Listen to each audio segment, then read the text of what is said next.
Retomamos o nosso Sermão do Monte, vamos até Mateus capítulo 5, e vamos hoje avançar até o versículo 6, Como podem ver, estamos aí bem devagar no Sermão do Monte. Talvez estejas a pensar tanto tempo para pregar o Sermão do Monte. Sim, poderíamos fazer mais rápido, mas eu quero que vocês sintam aquilo que esta audiência sentiu. Não é? Foram mais ou menos 3, 4 horas a ouvir o Senhor Jesus.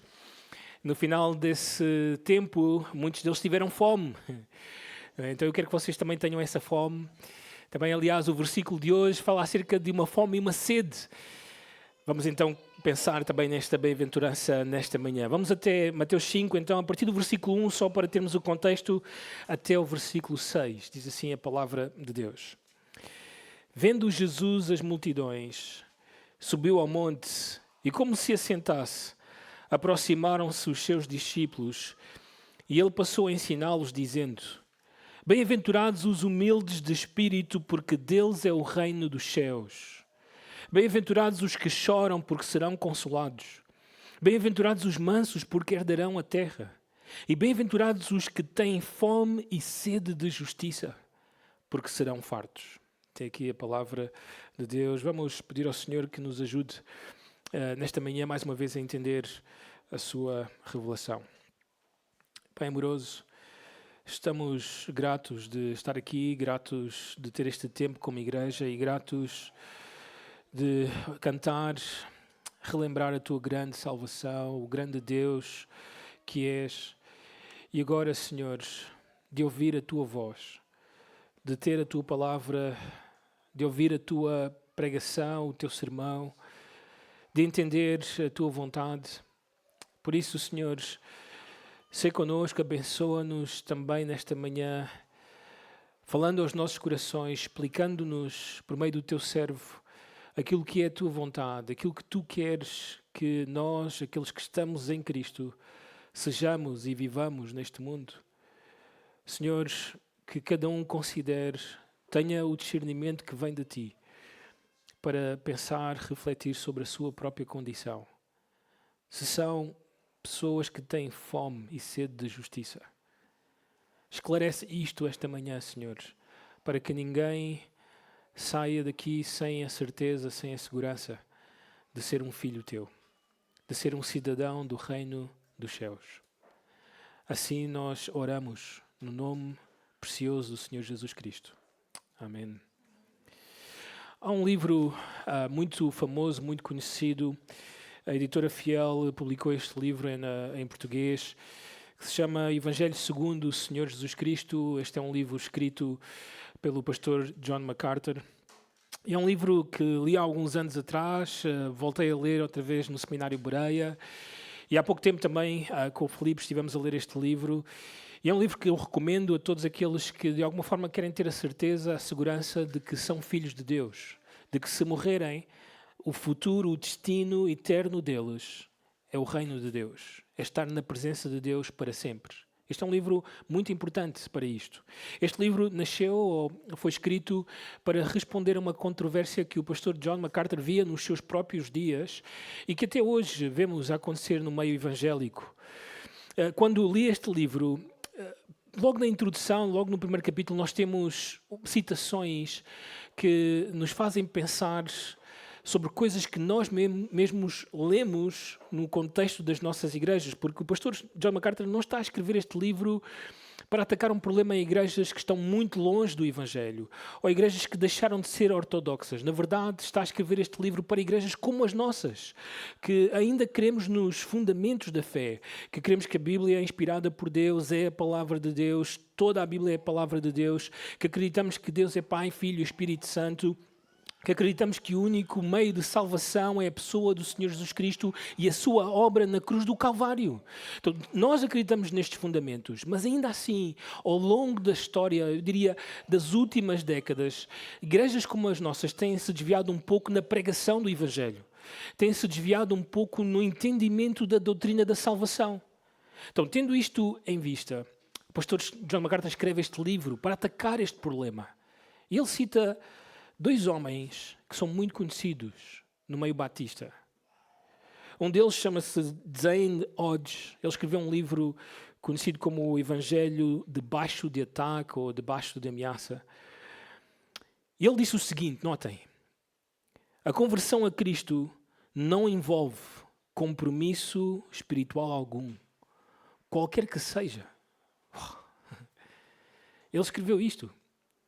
Não somente ele, e o livro realmente ataca muito a doutrina deste homem que foi formado num bom seminário nos Estados Unidos e que tem uma influência grande no meio batista evangélico, mas também o próprio Heidi, muitos de nós temos uma Bíblia provavelmente lá em casa anotada do Heidi, ele próprio afirmou isto. E notem o que ele disse num livro que tem o título de O Equilíbrio na Vida Cristã.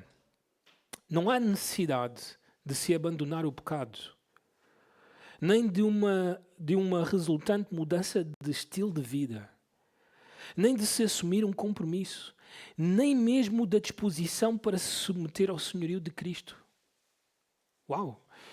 Estes homens que são grandes autores, homens de Deus, não estou a colocar em causa a salvação destes homens de serem verdadeiros cristãos, mas sim, aquilo que eles dizem aqui é problemático. Porque aquilo que eles estão a dizer, ou pelo menos aquilo que eles afirmam nestes livros, é que estas coisas, submissão a Cristo, uma vida transformada, um estilo de vida distinto, são obras humanas que corrompem de alguma forma a graça de Deus e também a fé. Bem, o resultado de pensar assim, sem dúvidas, leva a um mau entendimento da doutrina da salvação. Também leva ao entendimento de que nós recebemos uma justificação pela fé que não resulta em santificação, não há uma transformação da nossa vida. E não somente isso, aquilo que vamos ver na comunidade cristã é um conjunto de pessoas que têm uma fé morta, superficial, sem frutos. Na verdade, ao longo destas décadas, aquilo que temos visto em muitas das igrejas batistas é exatamente isto. Vidas completamente estéreis, sem fruto. Sabem, uma das decisões mais difíceis no meu ministério pastoral aqui em Miratejo foi rebatizar pessoas. Não estou a falar daqueles que foram batizados quando eram bebês. Estou a falar de pessoas que foram batizadas conscientes de que tinham tomado uma decisão, mas que com o tempo perceberam que na vida deles não havia santificação, não havia transformação de vida, nada era novo. Então chegaram-se a mim e disseram: Mário, eu preciso de ser rebatizado. Foi super difícil. Aliás, alguns irmãos às vezes ainda me dão na cabeça por ter feito isso. Há uma irmã que há pouco tempo atrás esteve aqui e disse: Mário, porquê é que tu fizeste isso? Provavelmente estás a perguntar-te, se estás aqui pela primeira vez ou se estás há pouco tempo na nossa igreja, a perguntar-te: porquê que tu fizeste isso? Porquê que a nossa igreja decidiu fazer isso? Alguns pais aqui, em contextos distintos, tanto a mim como ao pastor Jairo, têm muitas vezes chegado perto de nós e têm perguntado se os filhos deviam ser batizados. Miúdos com 9, 10, 11, 12, 13 anos que têm feito uma oração para aceitar Jesus ou que têm professado crer no Senhor Jesus Cristo e que pedem aos seus pais que querem ser batizados. E os pais vêm falar connosco, às vezes os próprios miúdos vêm ter connosco e dizem: nós queremos ser batizados. Bem, acredito que esta bem-aventurança que nós vamos estudar nesta manhã responde a este dilema. Responde aos pais que pensam nos seus filhos, na salvação deles. Responde aos filhos que estão a pensar sobre se são ou não salvos e se devem ou não ser batizados. E respondem a todos aqueles aqui nesta manhã que ainda não têm uma confiança, uma certeza. Ou se têm uma confiança, talvez essa confiança não seja boa, real, bíblica. E precisam nesta manhã de ter esta confirmação. Bem, o Senhor Jesus, quando prega o Sermão do Monte, este é o objetivo: trazer segurança, confiança, firmeza ao coração de que somos filhos de Deus ou não somos filhos de Deus. Este é o objetivo do Sermão do Monte. Ele quer que os que estão ali saibam se vão estar no reino de Deus, se vão herdar a terra que Deus prometeu a Abraão, a Isaac e a Jacó, se um dia, quando estiverem na presença de Deus, as lágrimas que irão derramar por causa dos pecados que cometeram contra a santidade de Deus serão limpos pelo próprio Deus. Então, Jesus quer dar a todos ali e também aqui esta segurança e a certeza de que somos salvos. Por isso, mais uma vez, esta é a nossa proposta, as características e privilégios dos cidadãos do reino de Deus. As características e privilégios dos cidadãos do reino de Deus. Permitam-me resumir aquilo que já vimos até aqui. Em primeiro lugar, a primeira característica dos cidadãos dos céus é que eles são verdadeiramente felizes. Verdadeiramente felizes. Se leste alguma vez o Sermão do Monte e o início do Sermão do Monte, tu viste que há uma palavra que se repete várias vezes. Bem-aventurados, bem-aventurados, bem-aventurados, bem-aventurados. Algumas traduções irão dizer literalmente felizes, e podia ser traduzido assim. Mas felizes, na verdade, é o resultado de ser bem-aventurado. É a consequência de ser bem-aventurado. Em outras palavras, bem-aventurado significa ser aprovado, ser abençoado. Literalmente, a tradução devia ser esta: altamente favorecido.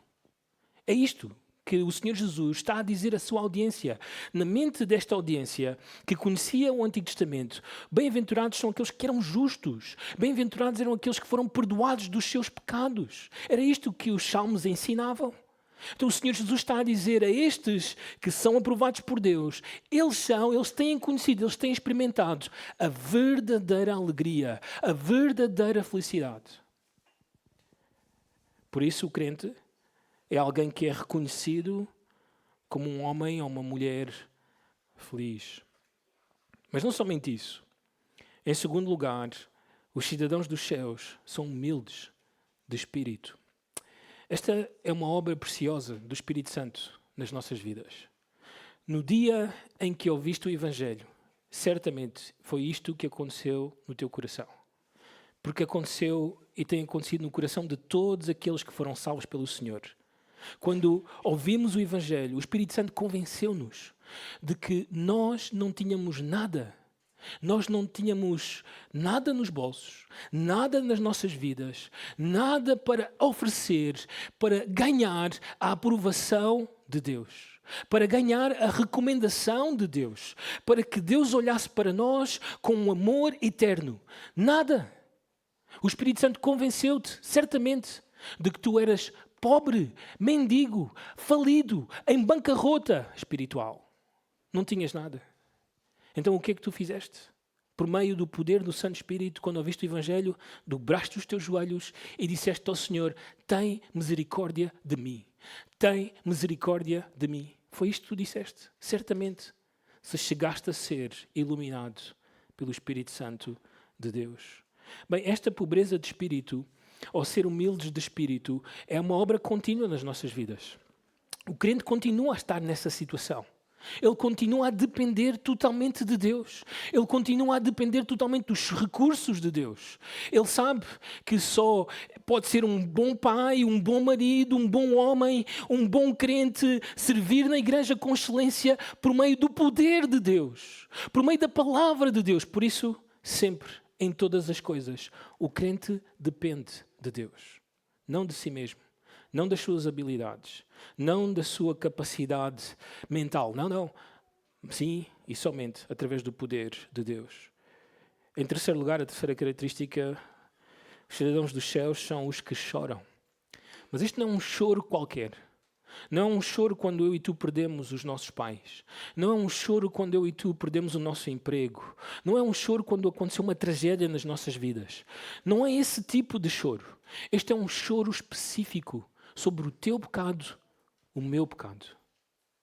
Este foi o dia em que o Senhor, por meio do seu Evangelho, abriu os nossos olhos e fez com que nós víssemos a glória do Senhor Jesus.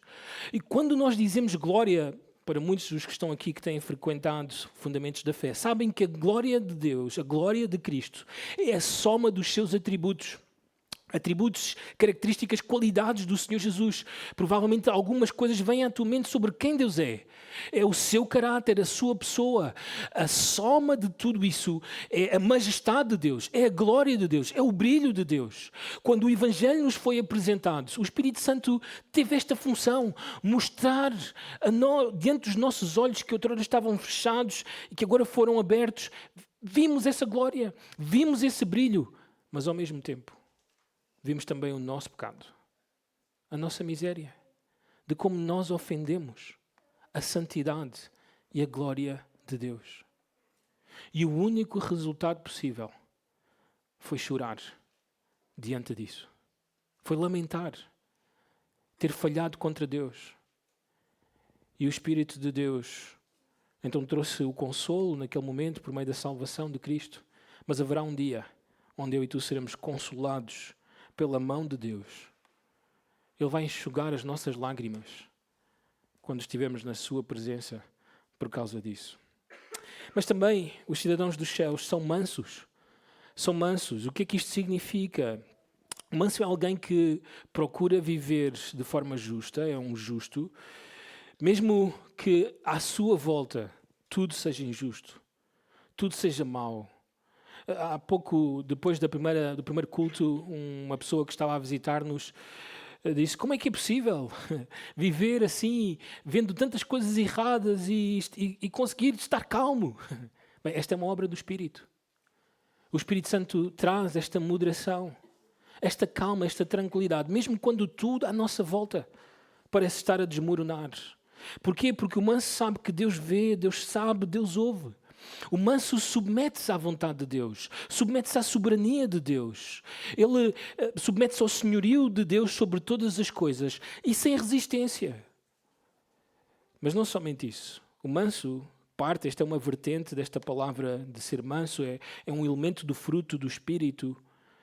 Ele aceita com mansidão, com moderação, quando alguém fala acerca do pecado dele, quando ele é confrontado com o seu próprio pecado.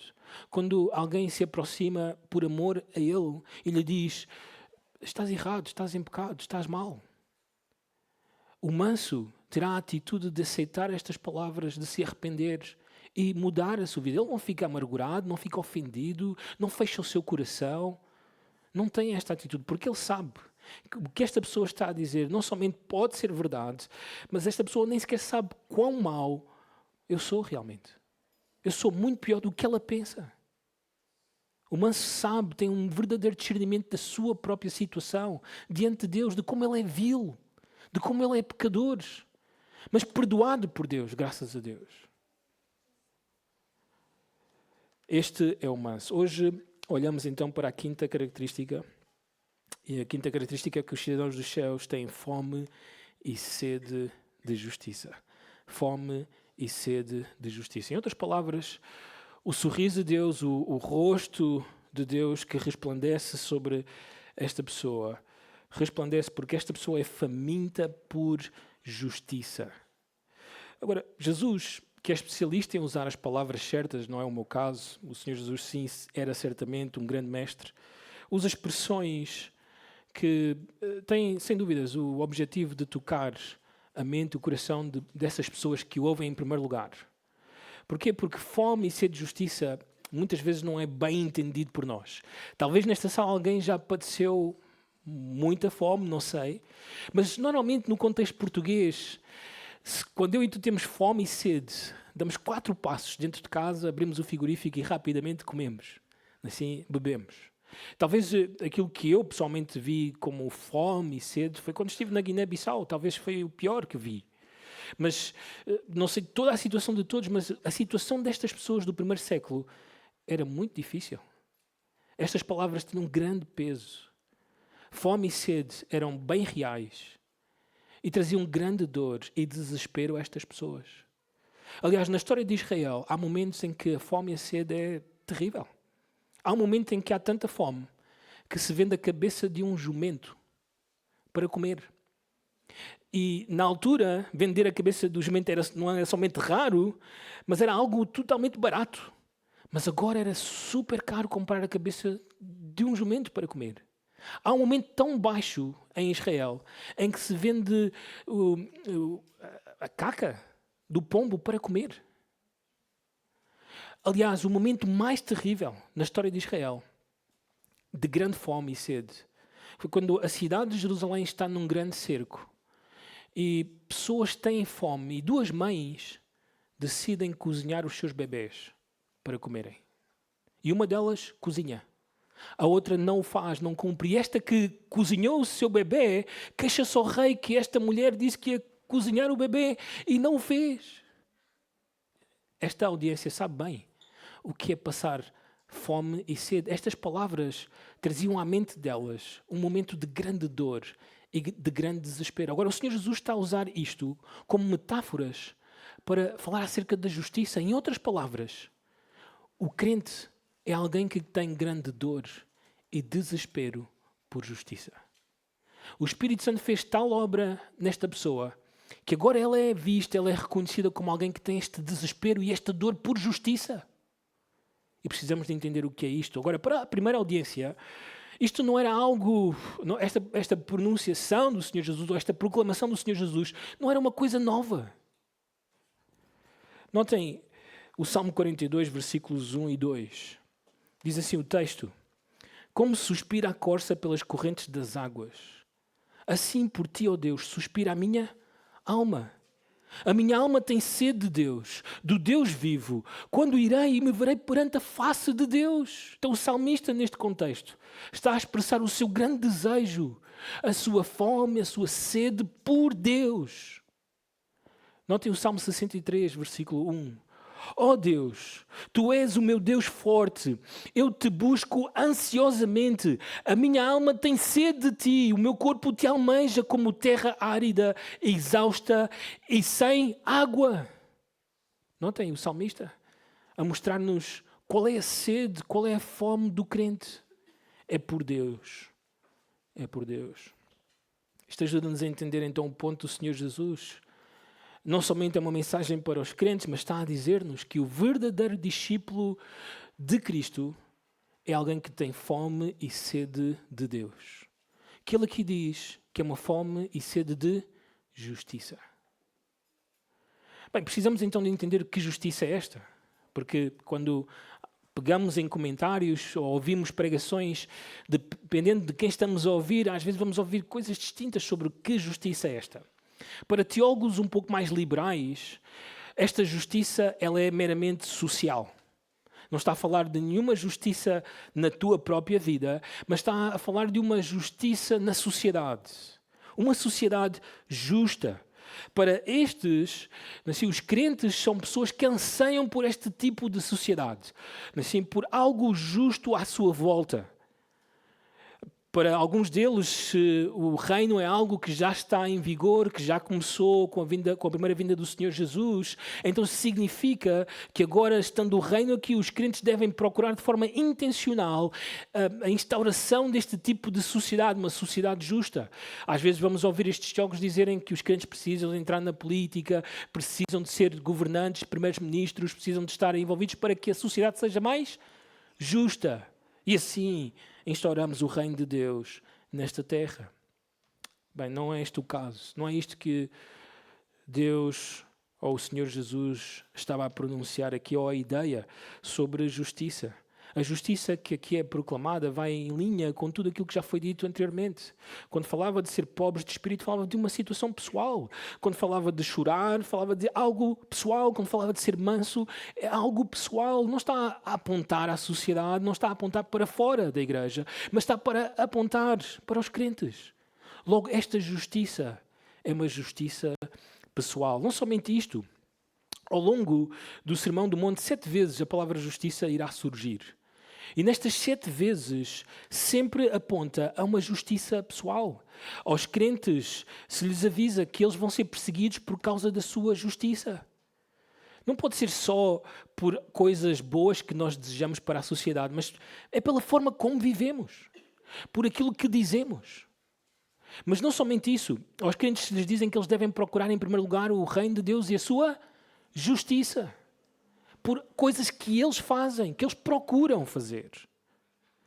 Não somente isso, também aos crentes, eles são conhecidos aí no capítulo 6, versículo 1, como pessoas que têm atos ou obras de justiça. Então logo isto aponta para uma justiça pessoal e não uma justiça social. Não está em vista aqui aquilo que muitos têm usado como uma justiça racial, uma justiça de género. Não é isto que está em causa aqui. É sim uma justiça na tua própria vida. Em segundo lugar, alguns acreditam que isto é uma justiça forense. Bem, o que é que eu quero dizer com isto? Uma justiça que te foi dada ou que te foi imputada. E é factual. Na verdade, tu só podes ter fome e sede de justiça se antes te foi imputado a justiça de Deus. Alguns acreditam que aquilo que está em vista aqui do Senhor Jesus é o mesmo que o apóstolo Paulo irá pregar na carta aos Romanos. Ali ele ensina sobre esta justiça que nos faz ter paz com Deus. E que esta justiça ou esta justificação vem somente pela fé. Mas este não é o objetivo aqui do Senhor Jesus. Ele não está a falar acerca desta justiça, no entanto, ela é importante. Deixem-me só tentar explicar rapidamente. Quando o Senhor Jesus foi à cruz do Calvário, naquela cruz, ele carregou pecados. O meu pecado, o teu pecado. Todo o teu pecado, todo o meu pecado, aquele que eu já cometi, aquele que hoje mesmo irei cometer e aquele que amanhã e depois de amanhã, até a minha morte ou até o Senhor Jesus voltar, tudo isso foi colocado sobre o Filho de Deus. Podes imaginar, todos os pecados daqueles que iriam crer no Senhor Jesus foram colocados sobre Ele. Então Deus derramou sua ira sobre o seu Filho. Mas naquele momento também houve uma transação. Não somente os nossos pecados foram lançados sobre o Filho de Deus, mas a justiça do Filho de Deus, a sua justiça ontológica, foi lançada sobre nós, pecadores, para que nós fôssemos tidos como justos, inocentes, diante de Deus. Outrora, eu e tu éramos inimigos de Deus.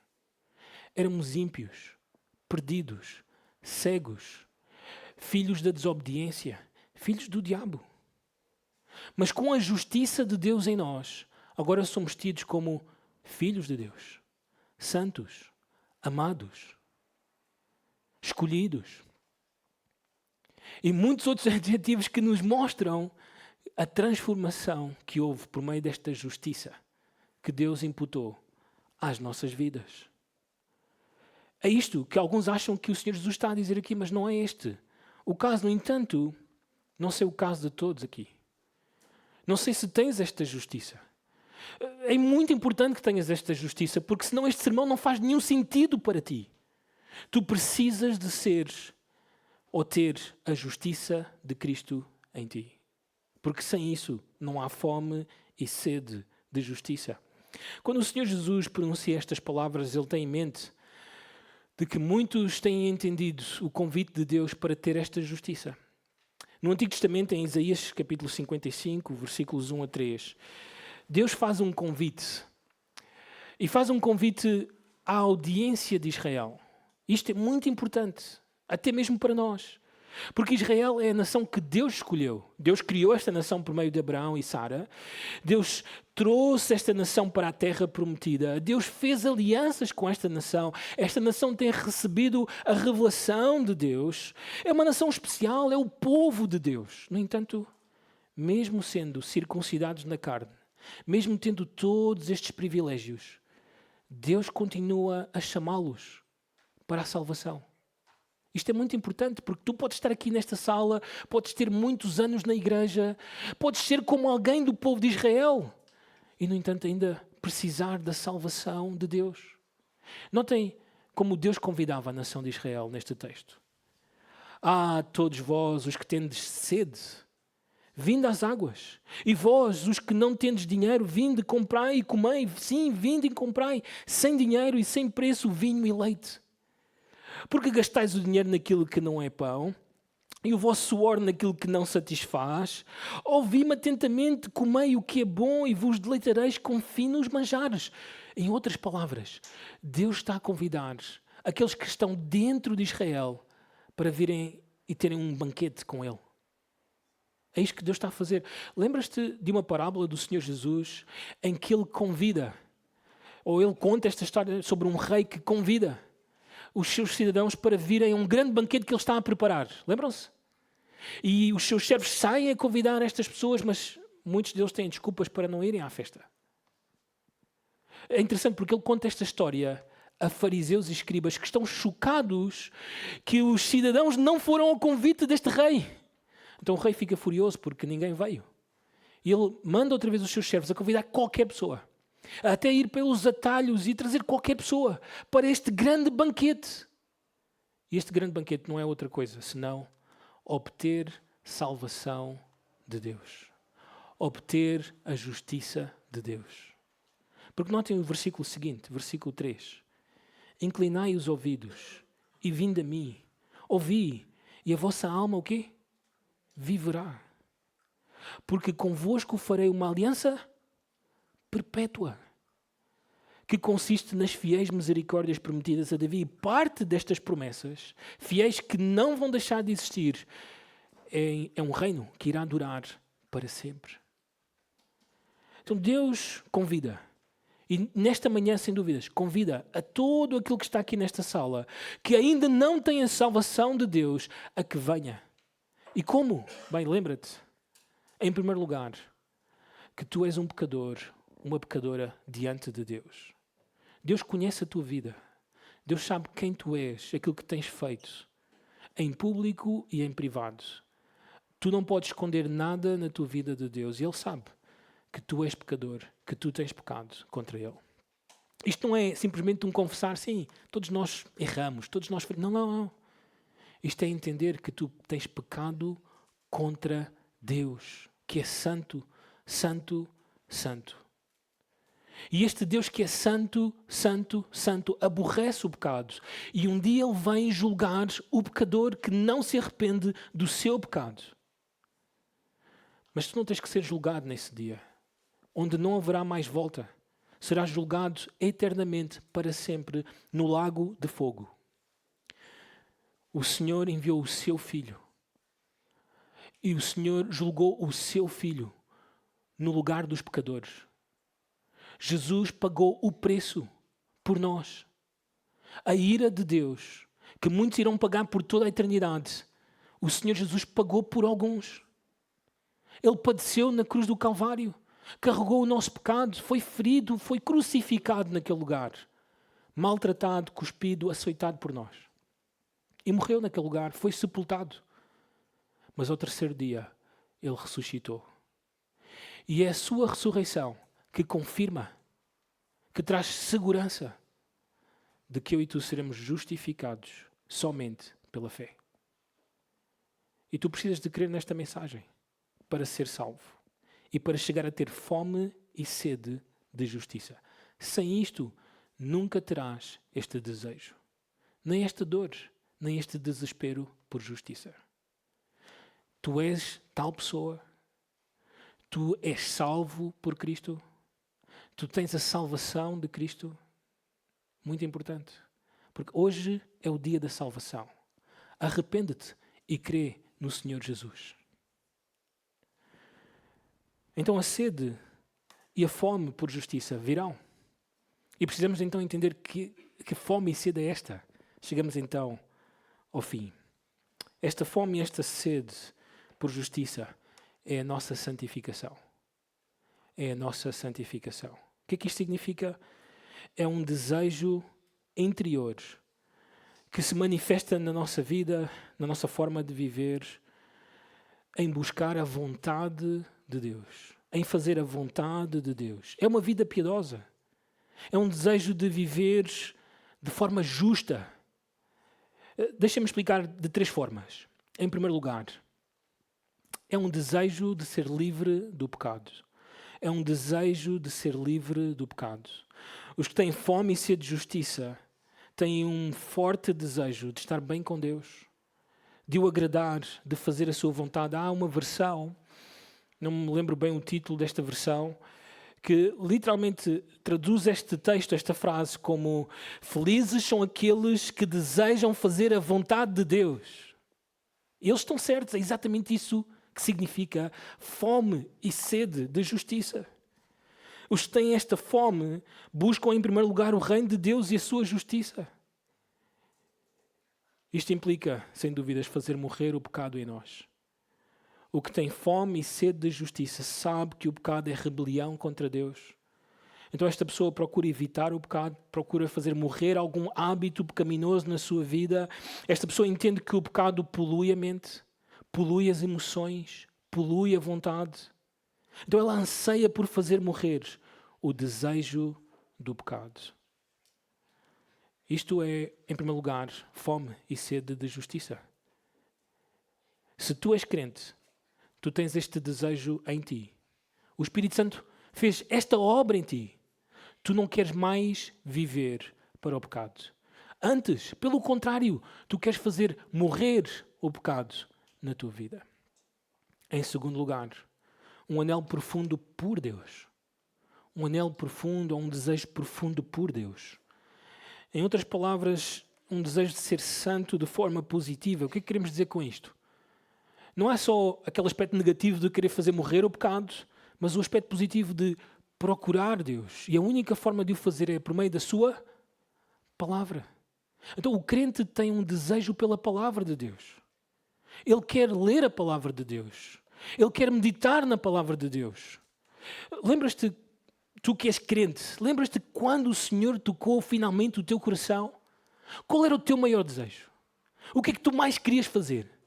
Era pegar neste livro e leres e entenderes quem é este Deus, quem é este Salvador. Pelo menos acho que é isto que aconteceu com todos. Se não aconteceu contigo, alguma coisa de errado aconteceu contigo. Porque a ação do Espírito é esta. Deus coloca este desejo por Ele. Um desejo por conhecê-lo, por amá-lo. A vida eterna é esta. Conhecer o Pai e o Filho. Se tens a vida eterna, este é o teu desejo. Tens este desejo. É isto que está na tua vida. Isto é muito importante para os pais que estão aqui presentes. Que têm os seus filhos a dizer, eu quero ser batizado. Eu quero ser batizado. Em primeiro lugar, temos que ver neles este desejo. Porque os nossos filhos, durante um bom tempo, são obrigados a muita coisa. Lá em casa, constantemente, vai ler a tua Bíblia. Já oraste? Já tiveste o teu tempo com Deus? Sim, é verdade. Pois é, tenho que fazer isso.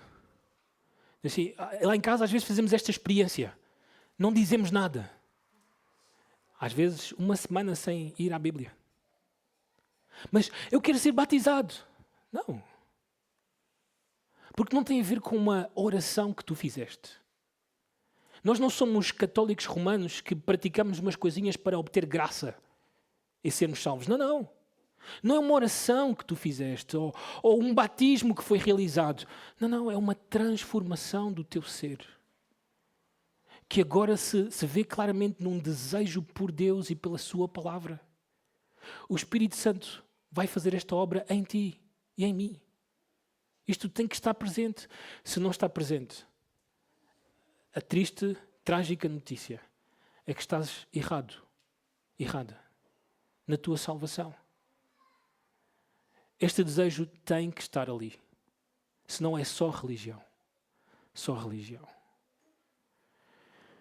Mas não somente isto. Também um desejo de ser como Cristo. Um desejo ou um anelo de ser como Cristo. Esta pessoa anseia por uma nova ordem na sua vida. Esta pessoa anseia por uma nova qualidade da sua própria vida, que ela sabe que ainda não está a usufruir. O apóstolo Paulo escreveu bem sobre isto. Notem o que é que ele disse, Filipenses 3, 13 a 15. Irmãos, quanto a mim, não julgo havê-lo alcançado, mas uma coisa faço, esquecendo-me das coisas que para trás ficam e avançando para as que estão diante de mim, prossigo para o alvo, para o prémio da soberana vocação de Deus em Cristo Jesus. Todos, pois, que somos perfeitos, tenhamos este sentimento. E se porventura pensais de outro modo, como é o caso do Rairi e o Zayn, também isto Deus vos esclarecerá. Então é muito claro, o crente tem que ter este mesmo sentimento que o apóstolo Paulo teve. Um grande desejo, uma ansiedade de ter este prémio, de ter esta vocação. E qual é? Ser como o Senhor Jesus. Nós queremos pensar como Ele pensa. Nós queremos falar como Ele fala. Nós queremos sentir como Ele sente. Nós queremos que Cristo seja visto nas nossas vidas. Nós queremos morrer o nosso ego, fazer morrer o nosso ego, e queremos que o Senhor Jesus saia para fora e seja visto e reconhecido por meio das nossas vidas. Quem tem verdadeiramente fome e sede tem que ter estes desejos. E esta pessoa conhece verdadeiramente a Cristo. Isto é muito importante para todos os evangélicos. Alguém disse que a preocupação com uma vida justa está em declínio na igreja evangélica. E as palavras de Cristo aqui são um teste gracioso, amoroso para cada um de nós, para pensarmos sobre a nossa própria condição. Tu és esta pessoa, tu tens esta fome e esta sede por viver assim, é isto que procuras? Bem, qual é o privilégio neste texto? Nós seremos fartos, diz o texto, seremos fartos. Quando o Senhor Jesus diz isto, Ele está obviamente a falar de ser satisfeitos, de ser saciados, poderia ser também uma tradução. Ele traz à memória destas pessoas algo que o Antigo Testamento dizia sobre esta satisfação. Em Isaías 61, versículo 3, um texto que ele leu na sinagoga de Nazaré e por causa disso quase foi morto por estas pessoas da sua própria cidade. Este texto no versículo 3 diz o seguinte, notem. E a pôr sobre os que estão, ou melhor dito, a pôr sobre os que em Sião estão de luto, uma coroa em vez de cinzas, óleo de alegria em vez de pranto, veste de louvor em vez de espírito angustiado, a fim de que se chamem, notem, carvalhos de justiça, plantados pelo Senhor para a sua glória. Se usa esta linguagem do bosque, da agricultura, para fazer lembrar assim, que aquilo que se espera dos crentes que serão renovados por Deus é uma vida de justiça, frutos de justiça. Não somente isso, o mesmo capítulo 61, versículo 11 diz o seguinte: porque como a terra produz os seus renovos e como o jardim faz brotar o que nele se semeia, assim o Senhor Deus fará brotar a justiça e o louvor perante todas as nações. E ele está a falar do povo de Israel aqui neste contexto. O seu povo ia dizer, um dia, quando restaurar Israel, é isto que será visto. Uma nação justa, vidas justas. No capítulo 60, capítulo anterior, versículo 21, diz o texto, todos os do teu povo serão justos, para sempre herdarão a terra, serão renovos para mim plantados, ou por mim plantados, obra das minhas mãos, para que eu seja o quê? Glorificado. É isto que Deus vai fazer um dia com Israel, e que Ele já começou a fazer com todo o gentio que se arrepende do seu pecado. Por último, capítulo 62, versículos 1 e 2. Por amor de Sião, me não calarei, e por amor de Jerusalém, não me aquietarei, até que saia a sua justiça, como um resplendor, e a sua salvação como uma tocha acesa. As nações verão a tua justiça, e todos os reis a tua glória, e será chamada por um nome novo que a boca do Senhor designará. É assim que Israel será conhecida, é Israel que será restaurada espiritualmente pelo Senhor. É assim que tu és conhecido, por uma vida justa, por uma vida certa, uma vida correta, uma vida que procura fazer morrer o pecado. Fazer morrer o pecado no nosso lar, no nosso casamento, na relação com os nossos filhos. Fazer morrer o pecado em alguma coisa na esfera laboral. Fazer morrer o pecado nos relacionamentos que temos uns com os outros aqui na igreja. Se estamos mal, precisamos de resolver porque temos fome e sede de justiça. Então tudo isto tem que acontecer nas nossas vidas. Temos que ser conhecidos por este desejo insaciável em nós.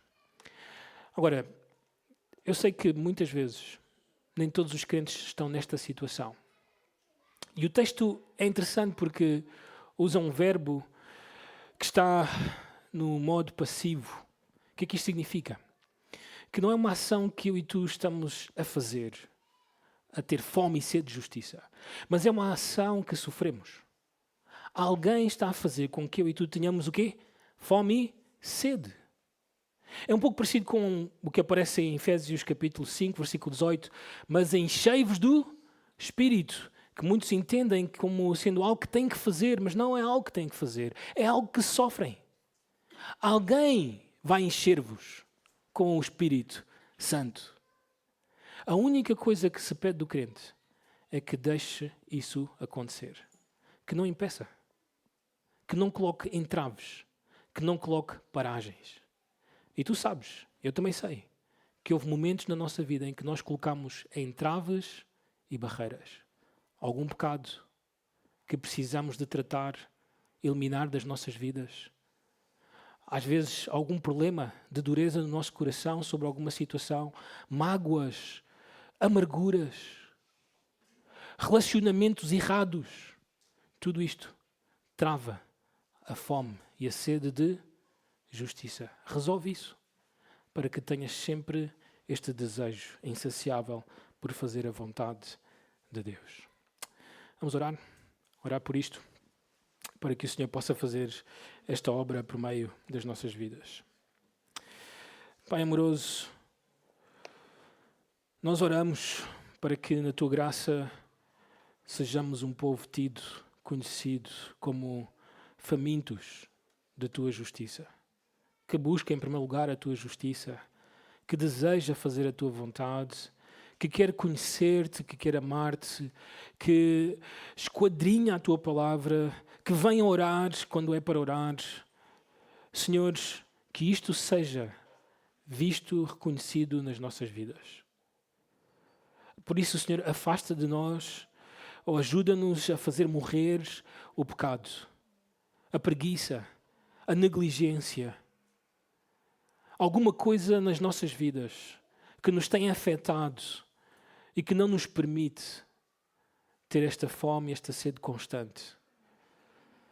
Senhor, o Teu Santo Espírito está a realizar esta obra nas nossas vidas, mas nesta manhã talvez nós lamentamos e choramos que a estamos a impedir e a lutar contra esta obra. Por isso, Senhor, perdoa-nos. Traz o Teu arrependimento, aquilo que precisamos, porque queremos continuar a ser famintos por justiça. Por uma vida santa, uma vida justa, uma vida correta diante de Ti. Queremos ter um casamento correto, Senhor. Queremos ter um relacionamento com os nossos filhos correto. Queremos ter um relacionamento uns com os outros aqui na igreja correto para dar-te glória, porque Tu, Senhor, estás a fazer esta obra para a Tua glória, para seres glorificado por meio das nossas vidas. Por isso, Senhor, faz o que é preciso ser feito. Disciplina-nos. Limpa-nos, Senhor, para que a nossa vida seja justa diante de Ti. Assim oramos no nome do Senhor Jesus. Amém.